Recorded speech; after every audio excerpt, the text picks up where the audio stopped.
આજે આખા ગુજરાતમાં પોલીસના ઉપયોગ કરીને જે દબાવવાની વાત ચાલે છે, જે એમને ખેડૂતોને રીસર્વેના નામે જમીનો પચા પાડવાની વાત ચાલે છે, મગફળી કૌભાંડની વાત હોય, ડાંગર કૌભાંડની વાત હોય, નકલી કચેરીની વાત હોય, નકલી અદાલતોની વાત હોય, નકલી આઈએસ આઈપીએસ ની વાત હોય, તમામ મોરચે આજે અમે માત્ર 4 ધારાસભ્ય છે પણ વિધાનસભામાં આખા સરકાર સામે અમે ઝૂક્યા વગર લડીએ છીએ। ત્યારે આપણા ગોપાલભાઈને એકવાર આપણે વિધાનસભામાં પહોંચાડી દઈશું, એ દિવસે આ ભાજપના સરકારને પણ આપણે છઠ્ઠીનું દૂધિયા દેવડાવી દઈશું।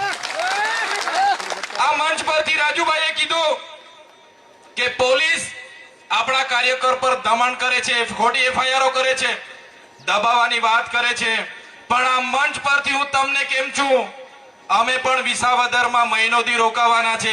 આપણા એક પણ કાર્યકરને કોઈ હાથ લગાડ્યો છે તે દિવસે પ્રશાસન એમના નેતાઓને પણ છઠ્ઠીનું યાદ અવડાવી દેશે। કોઈ ડરવાની જરૂર નથી। આ એમનો સાયકોલોજી ડર છે એને કાઢવાની જરૂર છે। મિત્રો, આવા જ વિડીયો અને શોર્ટ્સ જોવા માટે આજે જ અમારી ન્યૂઝ રૂમ યુટ્યુબ ચેનલને સબસ્ક્રાઇબ કરો।